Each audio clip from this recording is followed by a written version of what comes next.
Here we go. So, good morning, everybody. Freedom Team, welcome to our Tuesday Mastermind. We do this every week. If you are a guest with us, welcome. You're always welcome. Some great stuff here. We've been doing this now for, I think we're up on 3 years of doing this on Tuesdays, every Tuesday, outside of a few holidays here and there. But anyway, it's just great to see everybody. It's great to pull together. Just a reminder, guys, tomorrow, if you have not come to Wednesdays, come to Wednesdays. We do the same time, same Zoom link, but it's just an open mastermind. And you never know where that's going. I think tomorrow we'll be talking a lot about what we're going to be doing here today with this. But we've gotten into talks on YouTube. We've gotten into talks on FISBOs. You never know where that's going. But if you got specific questions, marketing questions, listing questions, just different things, it's a great place to come and just meet other agents, and we all just kind of work together and solving different issues and problems, and coming up with solutions to different things. So it's always been good. Real quick, guys, we've been looking, Kathy and I, we've been putting these together now for a while. We've been looking for a good training this time of year. It's just good to start talking about business planning, and good to start talking about this next year and getting a plan. I put it in the comments, when I was putting this event together, aim at nothing, you'll hit it every time. And I think you see that in this business so much. People not really treating their business like a business. And so you become an order taker. You just become a chauffeur to buyers around town. You're just, scrambling all the time. It just feels like a scramble. You need a good business plan. And anyway, we were having a hard time just getting somebody scheduled. It was, we made multiple calls. We had a couple people scheduled, and then they had to reschedule, just different things. So what we did, our chief learning officer at EXP, Bryon Ellington, did a great training here a couple of weeks ago, and we're going to show that training. It's a recording, okay? We're going to watch that, and it'll be a good time for us to talk about it tomorrow. We'll have a little bit of time here at the end to talk about it, but it was excellent what he did. And Kathy, do you want to throw in anything on that before we start that? You had a couple things we were talking Yeah, about. not on that, but one thing I'll say, and he doesn't talk a whole lot about it, our business, kind of what Jeff just said. If you aim at nothing, you're going to hit it every time. And, we talk about this a lot in our different trainings is our mindset. Eric, if you ever come to Eric's classes on Monday and Thursdays, he really talks a lot about that. And, it all starts with our thinking. We're talking about planning today, but it all really starts with our thinking. To think is to create in every aspect of our life. And Eric posted a few days ago a video that Tony Robbins did, really talking about the battle against yourself, because many times in just building a business, it's the battle against ourselves that we get to win first. And so there's a great video that he did shared with Tony Robbins, and I'm going to put it in the chat here. And I would just recommend, if you guys haven't seen this, it's a 45-minute video, but as you're planning, these last, couple of weeks of the year, getting ready to go into your 2025, I'd encourage you just to watch that video, because it really, we get to start with us first, and then you can build from there. So I'm just going to put that in the chat. And then Jeff, if you just want to kick off the training. Yeah, just real quick. Tim, do you mind, not to put you on the spot at all? Could you unmute yourself? Because seriously, you're one of the most organized. Tim's one of our Freedom Team founders. Those of you who are new here, if you're a guest with us, but have been in business for a long time. It was a Remax broker owner for a long time. Been at EXP for a long time as well. But you're one of the most organized people that I know in terms. And again, I do. And I think about business planning. When I think about that, when I see you on here, I love that you're on here. Can you just share just for a minute or two, not just the importance for a realtor right now, this time of year, to have that plan really coming together going into 2025? Can you just speak on that for a second? Yeah, I don't think I'll have anything earth-shattering here, but it's not just this time of year. You need to constantly be planning. You need to plan your entire year, and you need to modify your plan throughout every year, and just be diligent about it. Probably my most successful years came after reading a book that Tom Ferry wrote called Life by Design. And the theme is basically, if you don't design your life, it's going to design you. You have a choice to make. So I'd highly recommend that. I don't get anything for selling that book. I'm not selling the book, but it was one where I sat down before building my very first large team. And I literally took about 16 pages of notes, legal paper, single spaced. I wrote out the entire plan, everything I was going to do over the next 5 years, and it changed my business. So I don't know if that's That's what you're awesome. looking for, but that's about all I got, brother. No, it's great. I mean, and I do think about this. I think, and I say all the time, if you don't run your business will run you.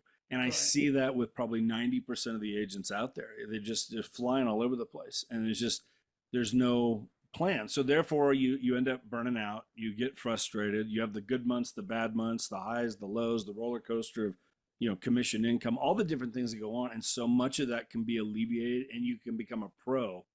And again, treat your business like a business. That's the challenge with so many people. All of us is like independent contractors. It's real easy to just, again, just not have a plan, and therefore it just feels so crazy. And 5 years go by, 10 years go by, and it's like, where have I really gotten with my business? I don't really have a business.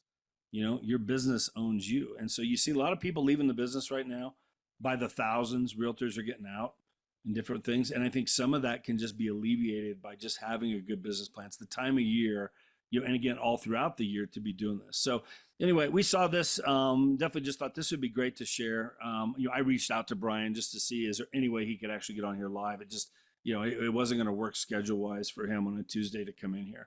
So, in lieu of that though, we're going to play this because it was excellent when he did this. So let me share my screen here. If we can all see this. I'll expand this out. I would get out your notepad, pens, paper, whatever, and we'll get into a good discussion on this tomorrow on the mastermind. So let's kick this off, okay? Well, hello and welcome. I'm Bryon Ellington, Chief Learning Officer for eXp Realty, and welcome to eXp Executive Masterclass. Now, today's session is building your 2025 strategic business plan. Before we get going, in the chat, and by the way, I'm watching the chat. In the chat, I have a question for you. Let's turn that down. Get a little feedback here. There we go. So in the chat, I have a question for you right off the bat. As it stands today, your business, how much is your business designed to produce? As it stands today, how much is your business designed to produce? It's a weird question, right? It's a weird question. How much is your business designed to produce? So as you guys are thinking about that, first, a little bit about me. Bryon Ellington, father of four, husband of one. I live in Austin, Texas, the beautiful ATX. I've been in business for about 20 plus years. Mom was a realtor for 30 years. I'm a realtor. I spent 15 years at the Red Kool-Aid Company as their Chief Products Officer, Chief Learning Officer, and COO for their international franchising. I spent 6 years at Realogy, now called Anywhere, and a couple of years as COO and Chief Development Officer of Century 21.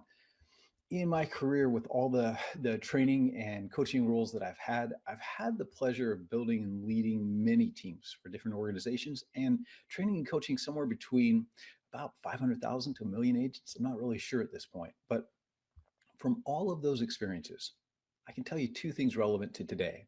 The first is you are a business owner, period. You are a business owner. And the other thing that I can tell you is that business owners that succeed and that continue to have success do so by working a plan. So whether you're new to real estate or you're looking to level up your business, today we're going to help you build your strat plan using a process that I've helped some of the top agents and top teams in the industry follow to build their businesses. And I'm hopeful that it will help you as well. Before we answer that weird question that I just asked, I'm not a lawyer, but I play one on TV, but the folks who wrote this are lawyers here with our amazing team at eXp. Here's how I personally view this. Neither of us look good in orange jumpsuits. So do all the right things by your clients, by yourself, by eXp and our agents, and follow all the applicable laws, local, state, and federal. And also, there are no guarantees in life, nor here. So our results will be reflective of our effort, skill, persistence, and innovation.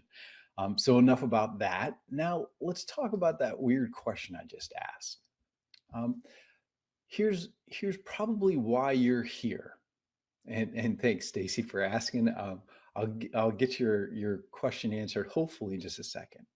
Um, Probably why you're here today is you're here and you want to get here, right? You're here, you want to get here, whatever that is for you. If you're a $5 million producer, maybe you want to get to 10 million in production. If you're 10 million, maybe you want to get to 20, whatever that is. But here's a weird way of thinking about things. If you're here, everything in your business, your lead generation systems, your lead conversion systems, your customer service systems, all of that is all designed to do exactly this. And I'm betting that you're here because you want to change that. You want to go from here to here. Otherwise, you could just do what you did last year with some minor tweaks and probably have similar results, right? So today, we're going to figure out how we go about going from here to here. And really, when you think about how your business is designed, that means really three things: add, edit, delete. Add, meaning if you're a $5 million producer, there's going to be things that you have to add to your business that a $10 million producer does, if that's your goal. Edit, you're doing things at this level that will need to be tweaked, that will need to be scaled if we're going to get to this level. And delete, there are things that we do at this level that are going to hold us back from getting to this level. Now, that could mean delegation, that could mean a number of other things that we're doing that are not healthy business practices, whatever the case might be. Today, we're going to give you a pragmatic way of looking at your business so that you come up with a pragmatic business plan that gets you into action and gets you on the path to going and making those changes to your business. Now, here's the truth. Today's session can either be informational or transformational, right? The difference is going to be our follow through, taking the time to think through the changes that we need to make. How do I know that those changes are going to be the right changes? Am I modeling that on successful agents and what they're doing? My hope is that you'll choose transformational so that our time together here then translates into what you want it to accomplish in 2025. All right, so a little bit about what we're going to cover on our agenda. First, we're going to figure out with some certainty of exactness why we want to sell however many homes we want to sell next year in our business. What's the motivation there?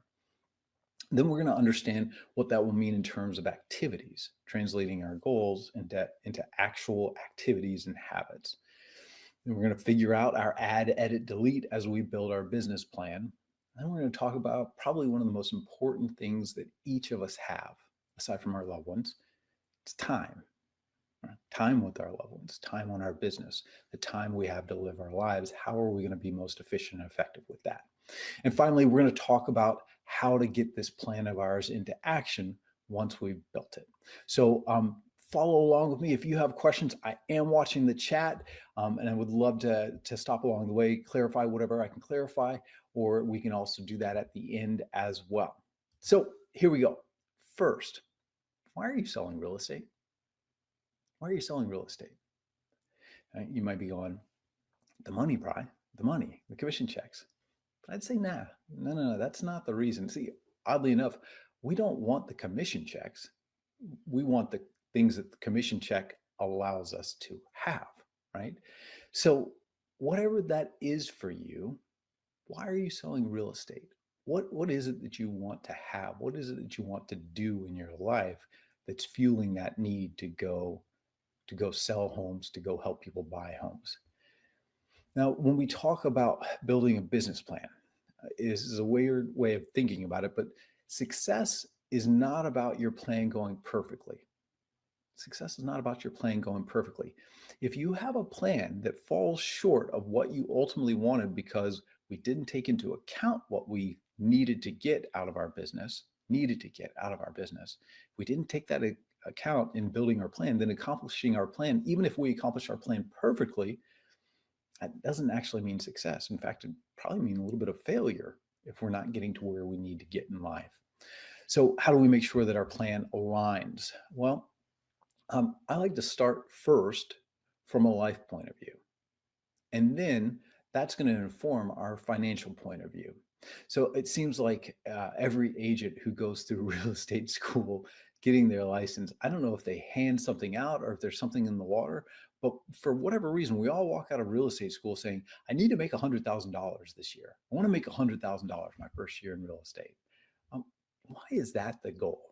That's so broad. If it were 99,700, okay, that seems like you put some thought into it. If it were 101,032 cents, okay, it seems like you put some thought into it. But 100,000 just seems like a very generic target that doesn't take into account your personal needs.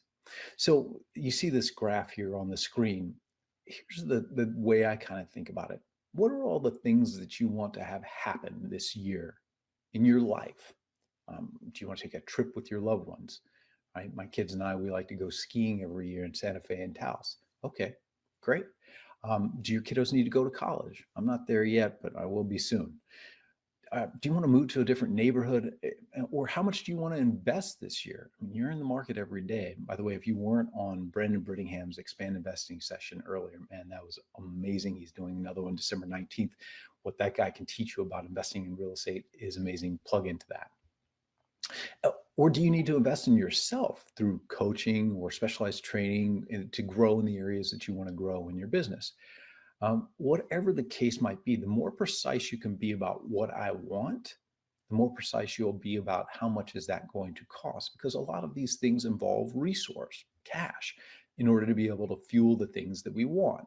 So when it's talking about maintaining and expanding your personal life, your personal expenses here, what is that? And by the way, if you're not sure what your personal expenses are, Wells Fargo, Bank of America, any of the major banks out there will give you a 12-month report of what you just spent, and they'll even break it down by category. So there's a shortcut for you if you're not sure about your personal expenses and what that looks like.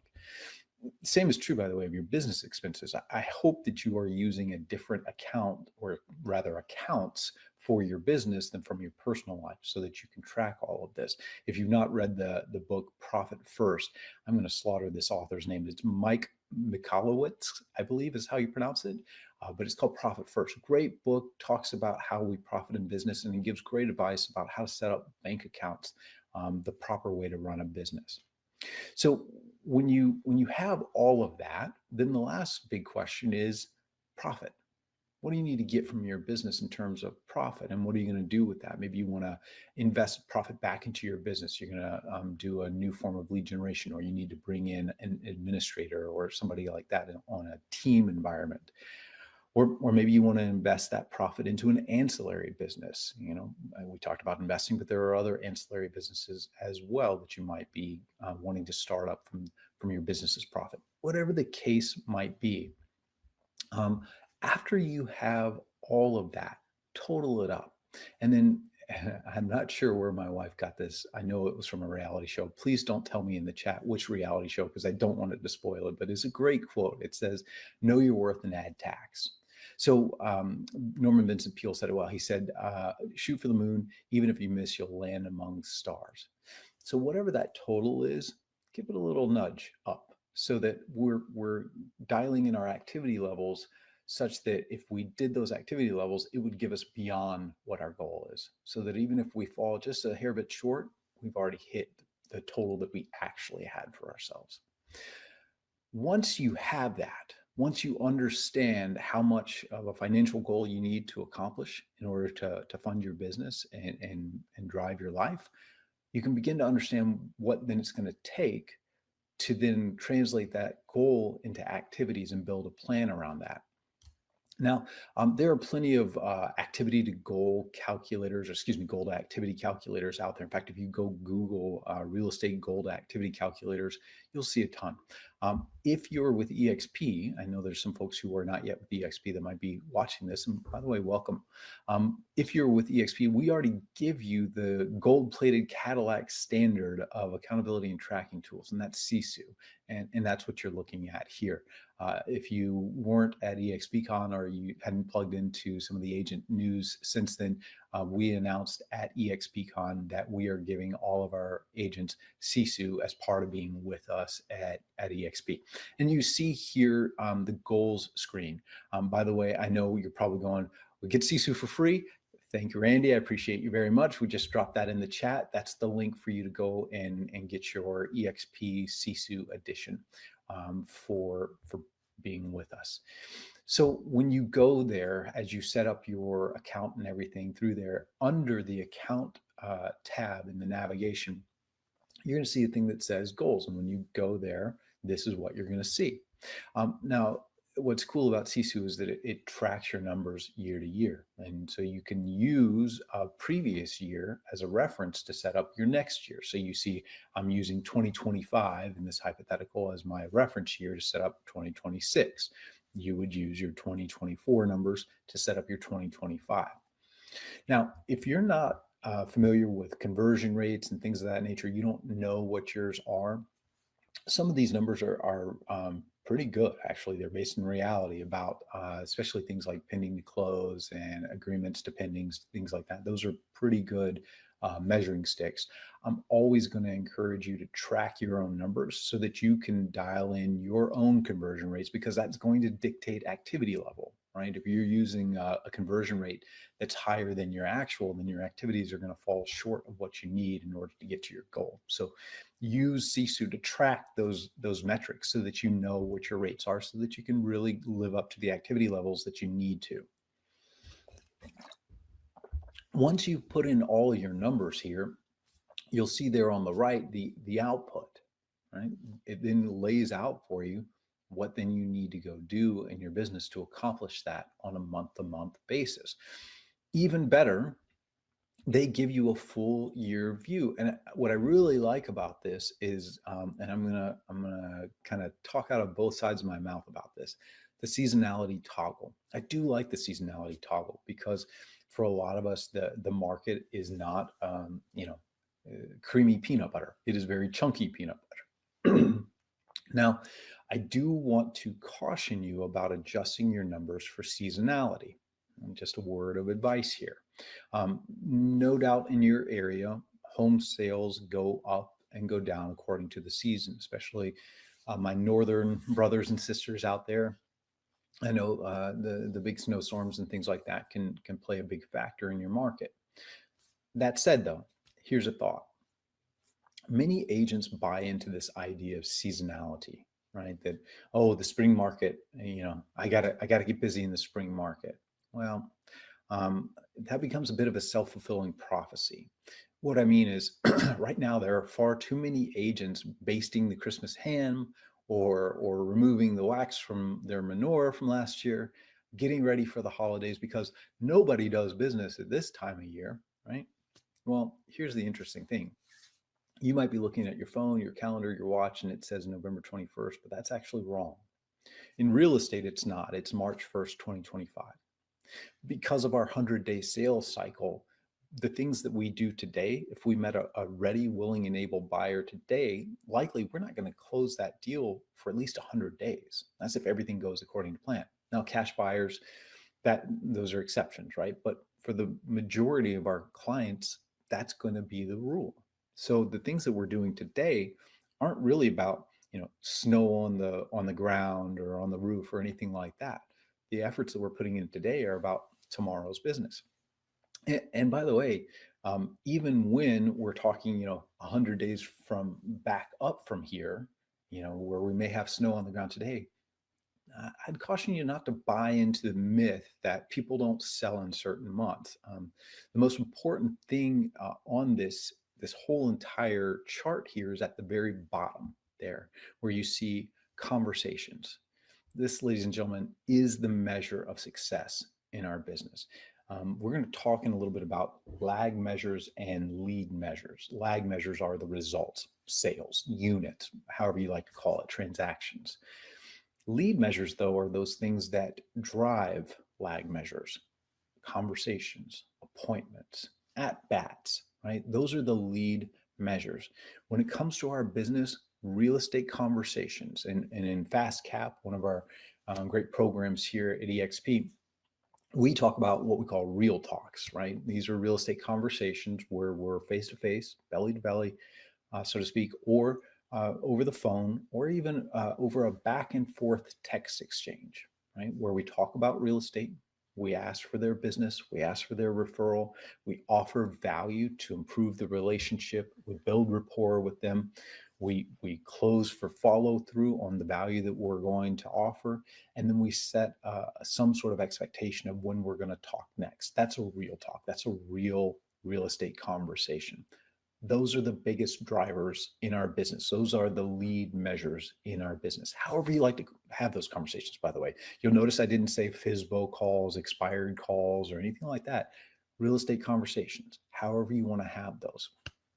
Do make sure you follow the DNC TCPA guidelines if those are going to be by phone, by the way. Just protecting you there. You can use our Dial Safe product that we provide for all EXP agents to check whatever number you're about to dial to make sure it's not on the DNC TCPA. It's not paranoia if they're really out to get you, and they are really out to get you. So make sure you're safe there. But here's what NAR says. They say for every 100 people you know who are at that financial and age status to be able to afford to either buy or sell homes, for every 100 people you know, likely 8 are going to do a piece of business this year in real estate, either buy or sell, 8 of them. The big question is, how many of those 8 are you going to capture? And it's not going to be 100%. It might be 1. If you're lucky, it might be 1 out of the 8 out of the 100 that you're going to capture, which means that we need more people to speak with and provide value to. And this is success in real estate. Right? I was listening to John Cheplack earlier, and he said the math is the path. And I think that's right here. We got to figure out how many people we need in that database of ours to be talking with in order to run those conversion numbers and get the output that we need in our business. And then we just have to figure out how to scale our efforts to get to that number. So when we talk about seasonality, again, here's what I'm going to ask you. Are you average? Are you average? Because average agents follow the market. Top agents make the market through their activities, no matter what the month. Their sales may fluctuate, but not at the level of the market. And the big difference is their activity level. And this whole idea of, there's certain times of the year where nobody's buying or selling. Look at the graph. This is the fine folks at Sherwood.news. Thanks Sherwood.news for providing this. They've shown here the average daily number of homes, existing U.S. home sales by day throughout the months. Now look at January. You might go, well, hey, Bri, January is half of June. Okay, sure. I'm going to grant you that. Sales are lower. But here's the thing. The top agents are loving the fact that you're doubting yourself. They want you to keep doing that because while everybody else, average agents, take those months off because they talk themselves out of it, top agents get to work and they clean up. A lot of agents around about September, they wrap up their business just like they're wrapping up an outside spigot on their home, right? Well, it's time for winter set in. Guess we got to call that a wraps. The top agents, they stay active. And as a result, they clean up in their business. Here, and what's interesting about that is even though there are fewer deals in those months, there's far fewer agents going after those deals. And so there's plenty of deals for successful agents. My question to you, and this is only a question that you can answer, which are you? Are you going to be a successful agent or are you going to be an average agent? It's your choice. Here's my advice. If you're going to adjust for seasonality, great. Adjust your activities, not your expectations for your business. Because it may take you more phone calls in January to find the ready, willing, and able buyers and sellers than it does in June, for example. Okay, well then that's just what it takes. That's just then what we need to do in those months to make sure that our business has stability and continues to grow, which is what we all want. All right, so we've talked about our financial goals and how we go about kind of setting our target for what we need out of our business. We talked about the level of activity then that it's going to take to hit those goals. But now when I coach agents and teams and they tell me, hey, I need to do more in order to get more, one of the questions I ask is, well, great. So what's going to change? And I'm not looking for answers like, well, I'm going to try harder or I'm going to do more. What I'm really looking for is how structurally your business is going to change, um, processes, systems, calendar. Literally, what changes do we need to make to your business? And it's only really when we make those real changes that we will see real changes in our results show up in our business. So let's talk about the kind of changes that we'll make in our business. Now, on screen, you see some elements of your strategic plan, and this is from the 4 Disciplines of Execution. This is an amazing book. If you've never read it, it's a great book. Covey and a few others wrote this several years ago, over a decade now.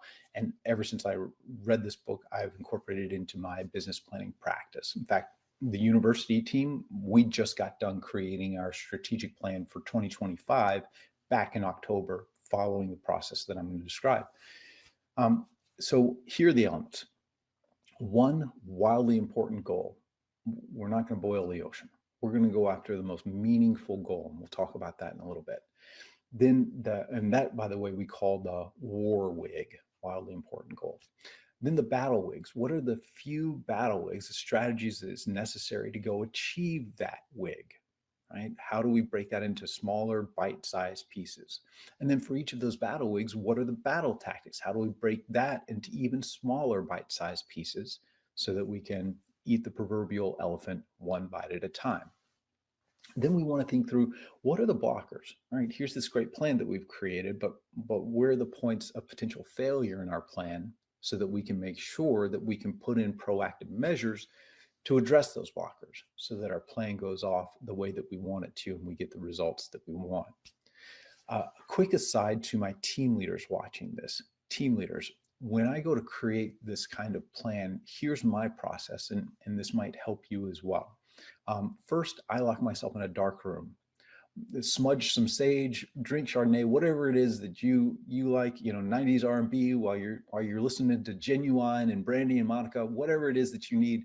Think through, what are your thoughts? What are your thoughts? What should your business do? What are your wildly important goals? What are your battle wigs? What are your tactics for achieving in your business? Your thoughts first. Then I go to my lieutenants. This could be your top agents on your team. If you're a big enough team and you have a director of operations, could be folks like that on your team. I'm going to go to the trusted few that I really want to get their input before I go to the broader team. And literally what I tell them is, hey, here's my draft, and here's a red pen. My expectation is not to get this piece of paper back completely unmarked. My expectation is that you're going to feed into it. You're going to give me great ideas before we go to the broader team. And then we're going to have that same conversation with the broader team. And we're going to say, hey, add, edit, delete. What do you think of this? This is our thoughts. What do you think? Here's the red pin. Now, there's a couple of hours in these conversations, a couple hours with my leaders, a couple hours with the team to really kind of get out this plan and get their feedback in it. There's several reasons why you want to do this, by the way. First is ideation. I'm not the most brilliant person on the planet, neither are you. There are always going to be great ideas that come from others viewing your plan. We're going to talk as part of the next steps of this that even if you're not a team, I highly, highly recommend that you invite people in to take a look at your draft plan and feed into it. If you are a team, the second thing you're going to get from this experience is buy-in, because it's their wisdom. They're the ones saying, let's go do this as a team. And that then gives you the stage for accountability. And then the fourth thing you're going to get is the ability to focus your team away from pet projects. We all agree to this plan. Now, how does your pet project change that plan? And is it going to get us the results that we talked about wanting as a team? All good things. So I hope that helps you in terms of your process team leaders. Now, back to the originally scheduled program. Let's talk about the various elements here, and I'll give you some sense of how you go about thinking about these types of elements. The first is the wildly important goal. And again, we're talking about one wig here. Now, in 4DX, 4 Disciplines of Execution tradition, it's expressed as X to Y by when. X to Y by when. And here we're really concerned about a lag measure, the result. Right? In the FastCap program, by the way, we talk about the lag measure of wanting our agents who go through FastCap to produce more units, right? To grow their business to whatever level they want to do. So we focus on the lead measure of real talks. By the way, in FastCap, what we found was the people who were doing average in FastCap were doing 4.1 appointments per person in the 6-week period, 2.0 agreements per person in the 6-week period. But the people who were doing the lead measure, real talks, at the level that we prescribe, which is really only 100 in the 6 weeks, 100 real talks minimum.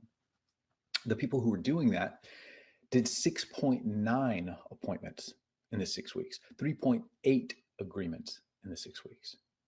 Lead measures lead to lag results.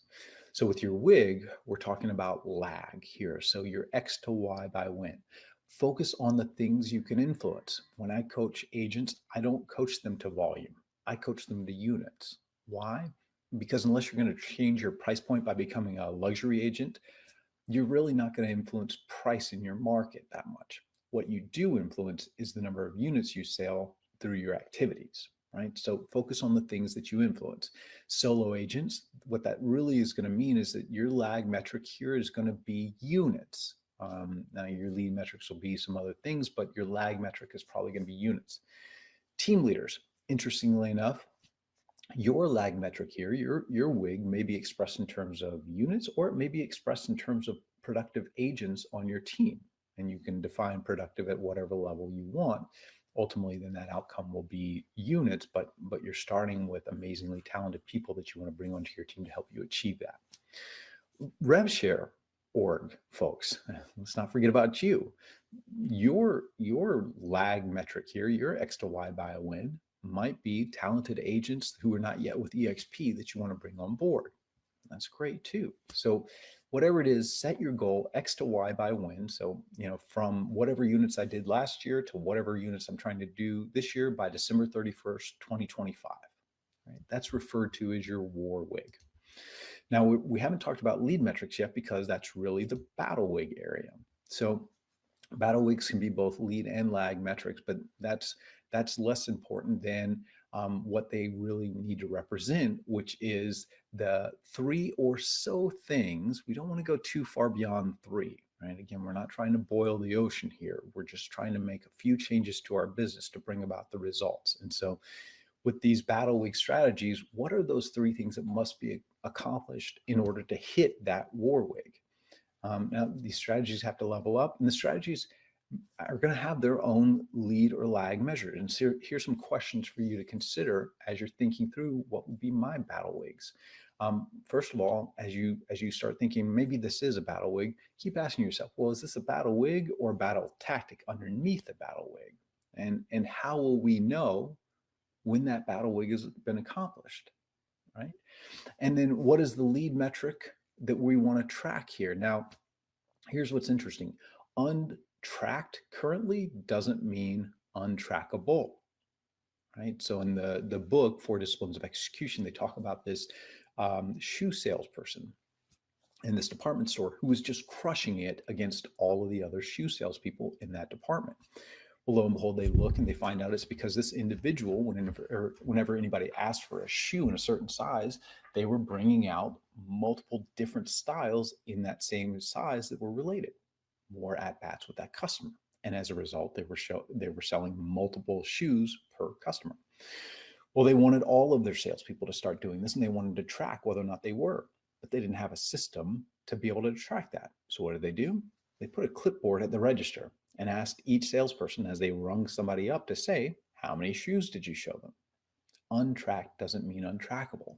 Now for us, really some of the lead metrics here are going to be our conversations, our appointments, and maybe even some of the other lead generation activities that we do. You may not track those today. You now have CSU as an entire organization to be able to track your metrics. And I'd highly recommend that you do. You might go, well, isn't that another step? Do I really want to do that extra effort? And my advice to you would be yes, for 2 reasons. Number one, we talked about inserting your conversion metrics. Well, you won't know those unless you're tracking it. And Sisu makes that dead easy for you. And it not only makes it easy for you to track your conversion rates, but then it does all the formulation for you of giving you the conversions and allowing you to set better business plans, better activity levels, and things of that nature. The other thing it does, and we talk about this in FastCap because we use Sisu in FastCap, there's this weird dopamine hit that you get where you know, hey, today I'm supposed to do so many different activities. For us in real estate, it's really hard to be settled sometimes and feel like the day is done if we didn't have a closing that day or don't have one tomorrow.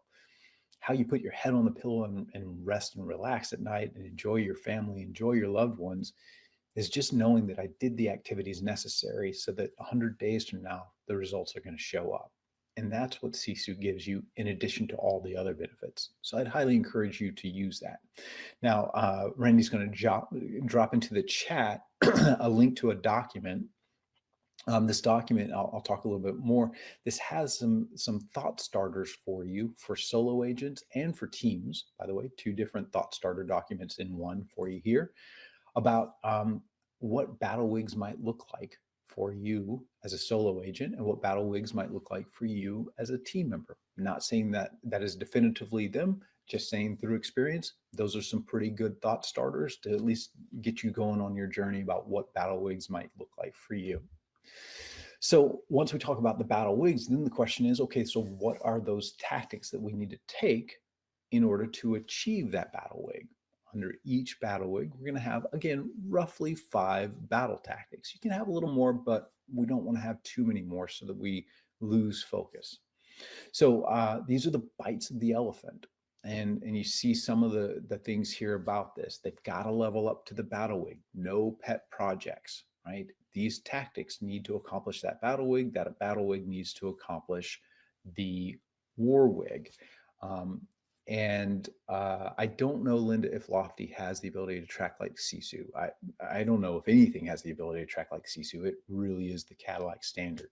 The tactics have to level up. The team, here's a few thoughts for you. Tactics should have a driver driving that tactic. Tactics should have a driver driving that tactic. It's okay for one team member to have a few different tactics on your overall plan.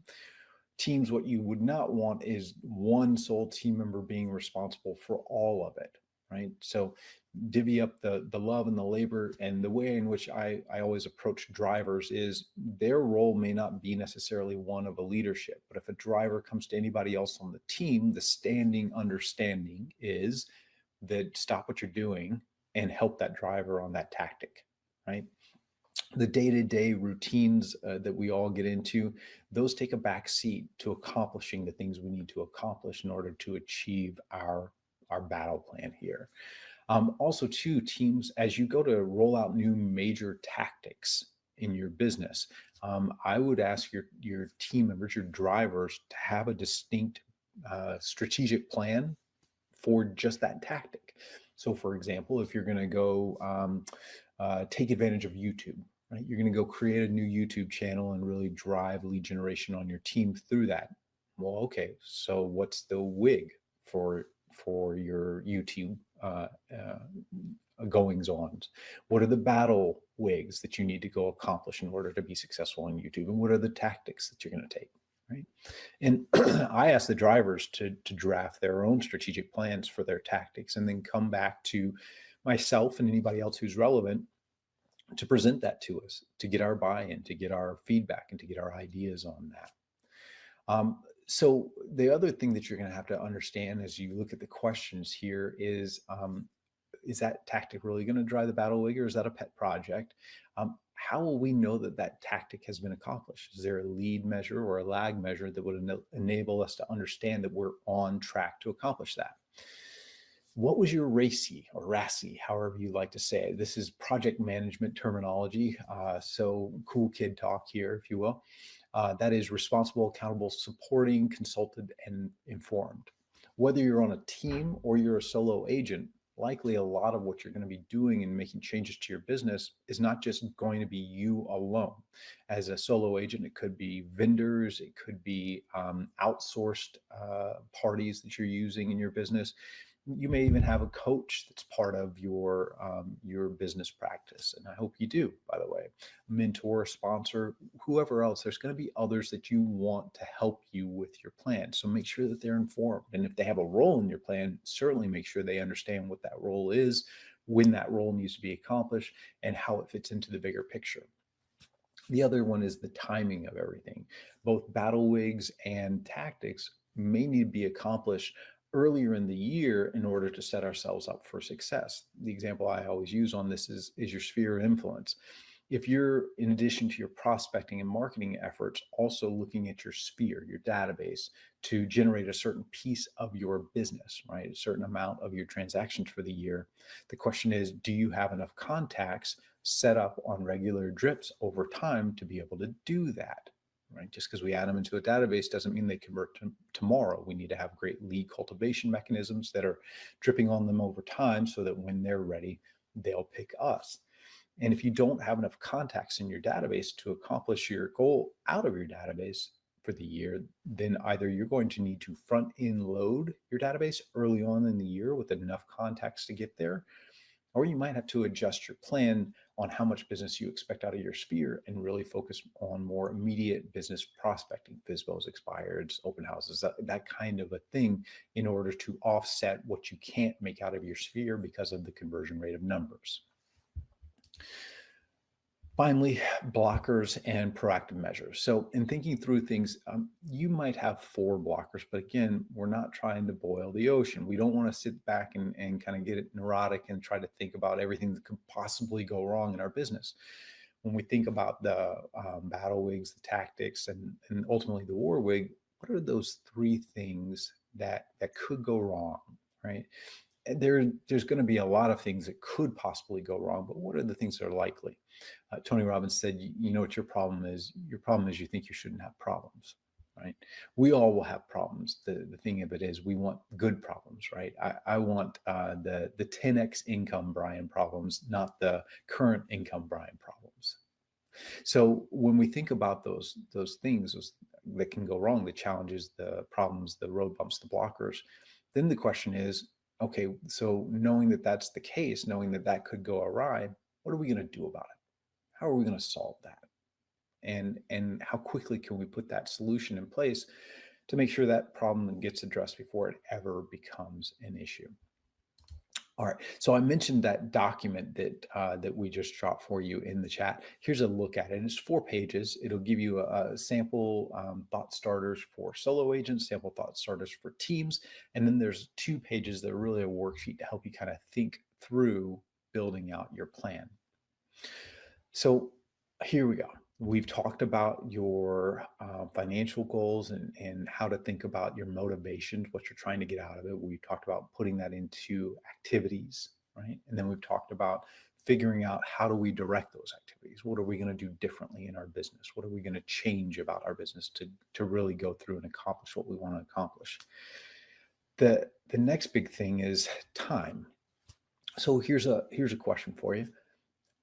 Have you ever thought about what this number on screen represents? 168 hours. What is that?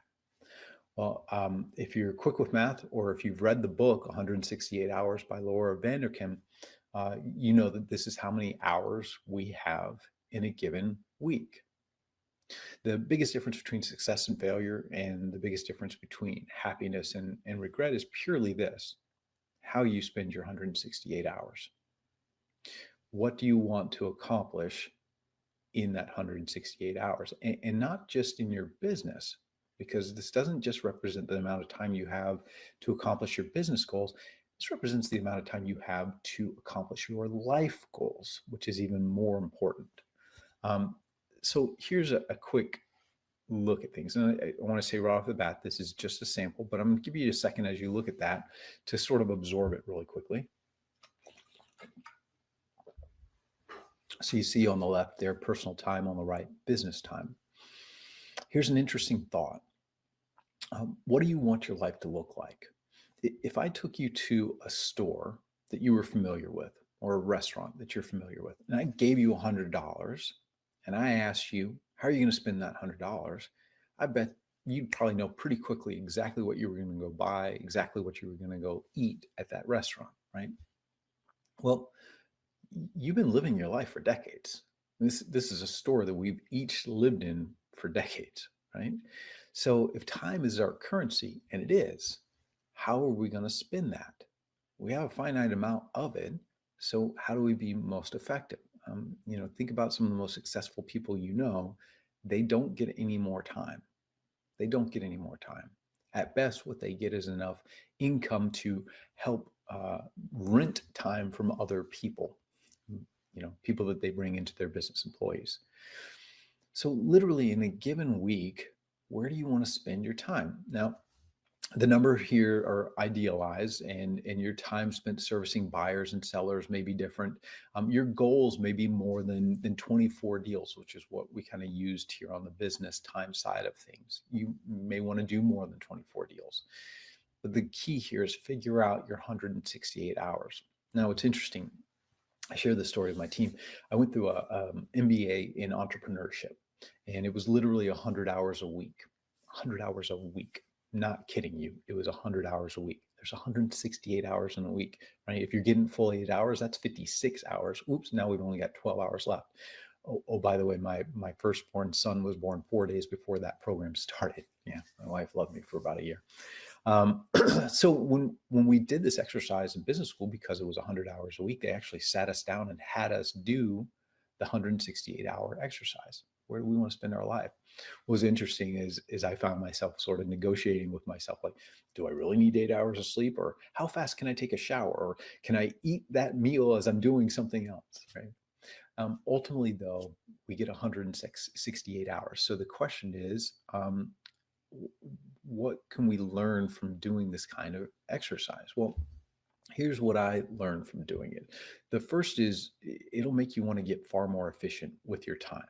You'll start drawing boundaries of things like when you won't answer that phone because this is family time, or you'll start drawing boundaries about how many properties you're going to show a particular client before you expect them to make an offer. And that's a personal decision. You need to set those boundaries early in a benefit way with your clients to make sure they understand that we don't want to go see 50 homes on the market, because that's not going to lead to good outcomes for you. We're also going to make sure that we don't waste time counting paper clips when we should be doing other things. There's a lot of times we spend when we go to sit down at our desk in the morning and kind of rev ourselves up into action, ready, aim, ready, aim. When you really take stock of your time and how you want to be spending it, you'll be much more inclined to fire quickly. The other thing too is it's going to start making you hyper aware of activities that you should not be doing anymore, non-dollar productive activities that can easily be delegated without necessarily hiring other people, using third parties and whatnot. And then it will actually guide you at a certain point about when you need to bring leverage. When you want to do a certain number of deals, it's going to go beyond your personal capacity. And it's going to be about how you want to delegate and what you want to delegate. And delegation, it can mean hiring somebody to a full-time position, but it doesn't necessarily need to. Had a good friend of mine that he would do an a la carte menu for things like putting a sign in the yard, putting a lockbox on a door, and he would either use runners that he would pay so much for each of those different activities, or he'd actually use agents who weren't yet productive and needed some extra cash to make ends meet in their life. There's plenty of those out there in the industry. And that's an easy way to be task-based in our approach to delegation. There's virtual assistants where you can, have somebody at a very reasonable cost spend a certain amount of time in your business. There's shared services where you and another agent can go in together on bringing in somebody as a shared resource, like a transaction coordinator. There's even third-party transaction coordinators out there too. And then, of course, there's part-time and full-time people that you can bring into your business, whatever the case might be, wherever you're at and whatever your need is. The point is really to focus on the ROI that you need and the biggest return on your time to get that ROI, and then figure out how to get the rest off of your plate.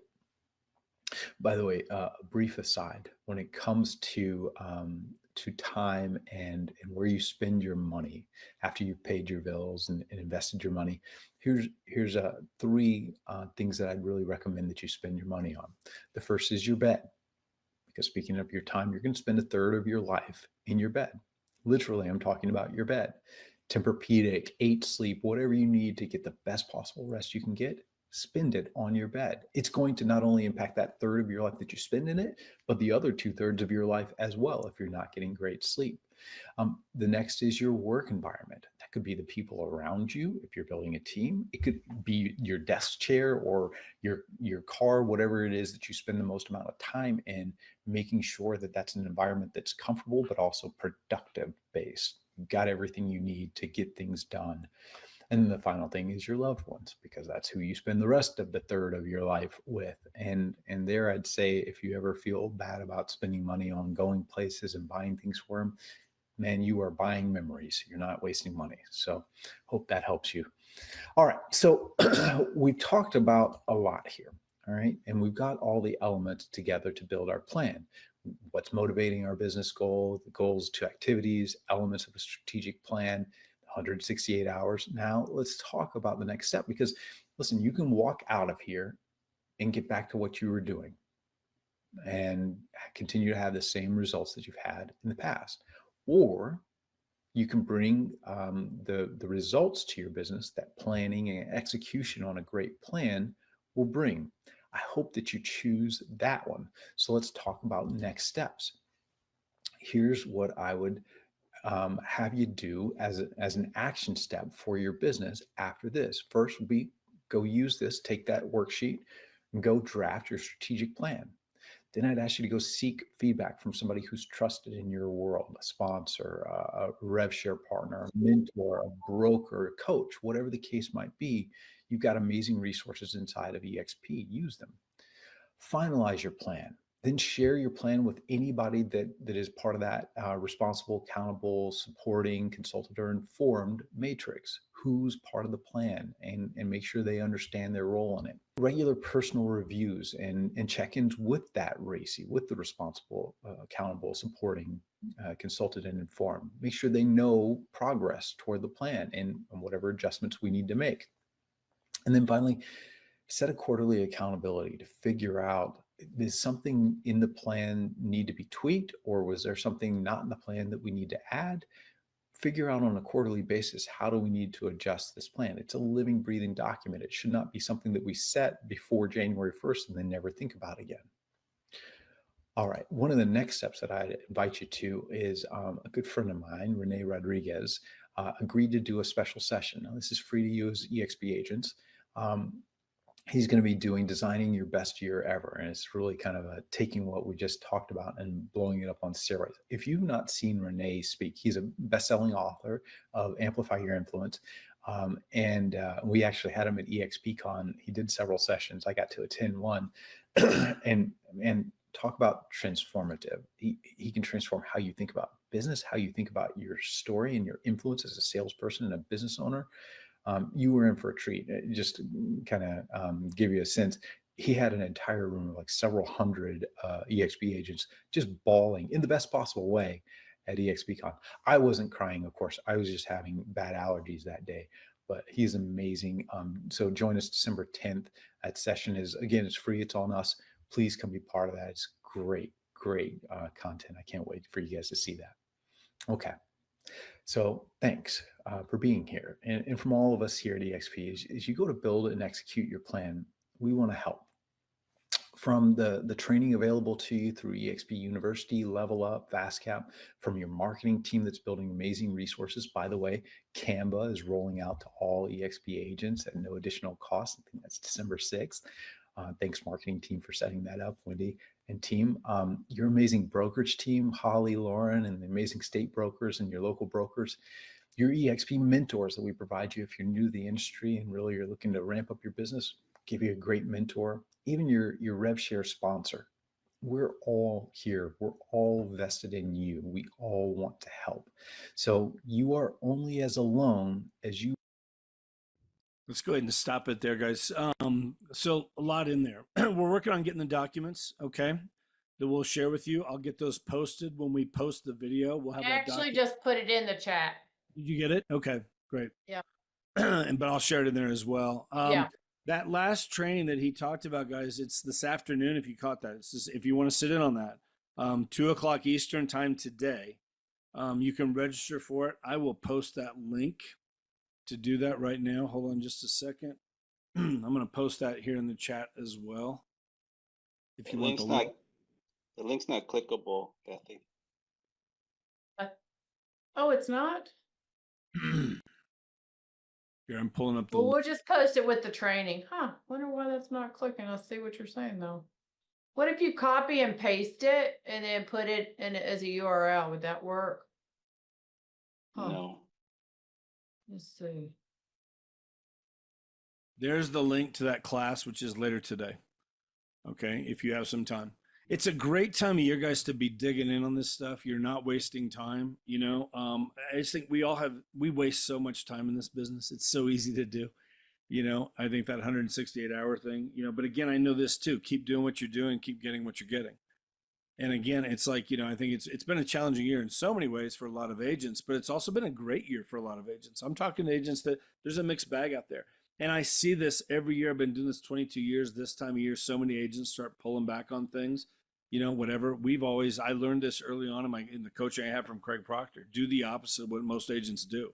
We ramp up our marketing this time of year, and we have big Januaries and Februaries. It's a great time to be getting ahead, because I really think, who thinks 2025 is going to be a good year in this business? I really am excited about 25. I really am. I think it's going to be a great year in this business.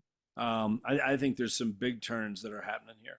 I read this. In fact, I sent this out to a bunch of people yesterday. Last week, the interest rates dropped from 6.8 to 6.6. It's this much, right? And mortgage applications went up 6%. It's like, think about what happens if the rates hit the fives. If that happens, and I think it will, I don't know when. If the rates hit the five, I think the lid's going to come off. It is going to be a feeding frenzy out there. It is such a great time to be ramping up and getting things going to get ready. And you can have a big first quarter of the year.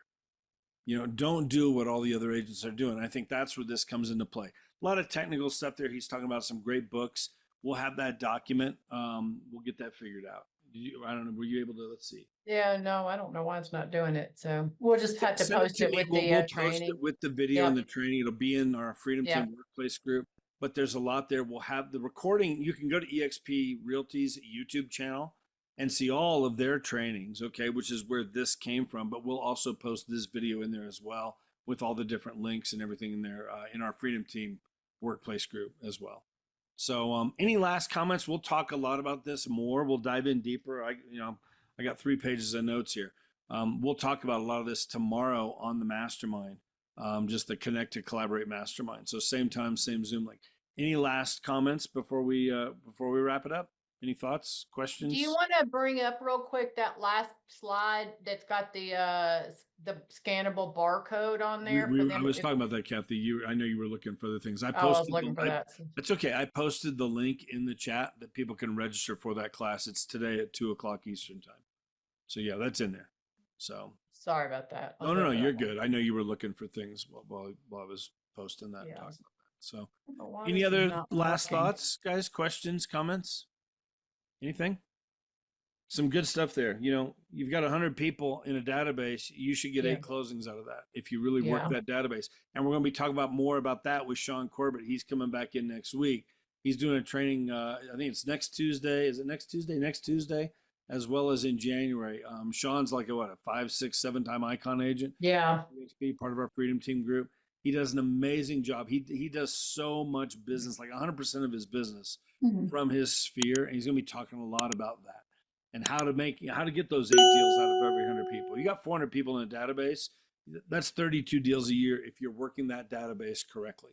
And there's all kinds of ways to work that. And Sean's a master at it. So we'll be talking more about that next Tuesday. So anyway, any last thoughts before we close it down? Appreciate you guys being here. Thank you, Tim. Thanks, Sean, for being here. Tony, good to see you there in Nashville. Good to have you. Trish, welcome again. Good to have you with us. Tracy, everybody. Guys, have a great day. We'll post this video in just a little bit. We'll have it up, and then we'll see most of you guys tomorrow. Come back for the Connect to Collaborate, okay? We'll see you. Have a great day, everybody.